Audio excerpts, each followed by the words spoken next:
Dr. Eugene Kemp.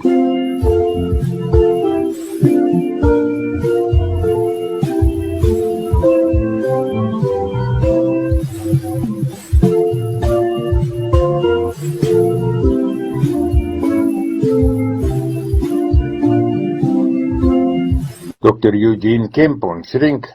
So vanweë my eie disfunksionaliteit as jongeling, het ek baie my lewe daai deursigtige gevoel gehad, daai gevoel van, jy word nie eintlik regtig raak gesien nie.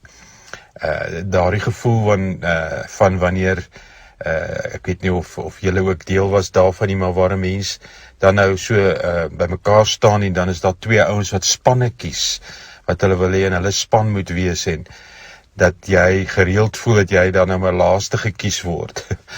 Nou, ek lees teen hierdie agtergrond een van Jana Liter se baie besonderse skrywes oor, en ek gaan dit probeer reg uitspreek, sy praat van 'n Jeto-metode en kokkedore.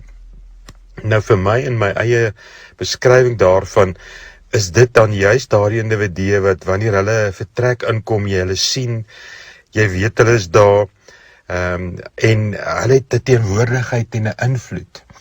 En dis die ouens wat in 'n samelewing raak gesien word.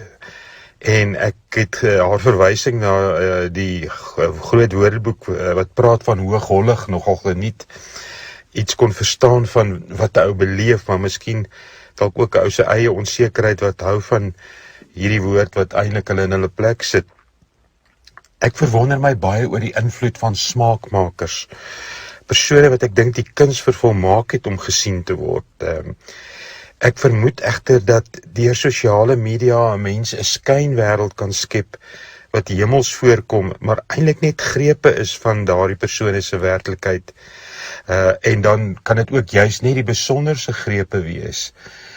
Feeling blessed en al daai mooi goed wat dan daarmee saamgesê word.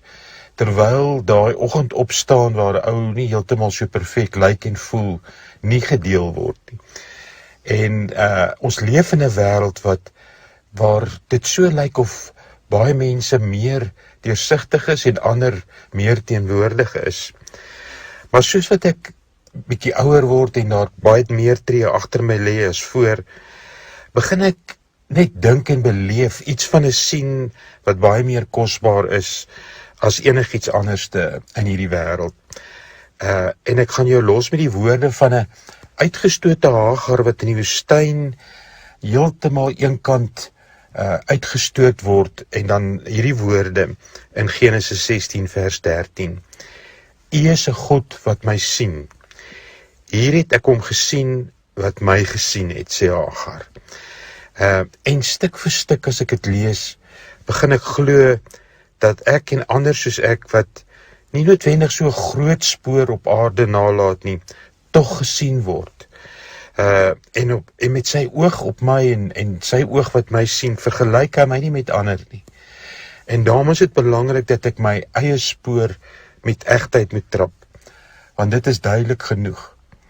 As jy vandag deursigtig voel, klein voel, nietig voel, weet dat ons 'n God dien wie se genade genoeg is en wat jou raak sien, wat jou sien in al jou nood en al jou bekommernis en alles wat skeefloop dalk in jou lewe, maar jou sien as 'n geliefde kind van God.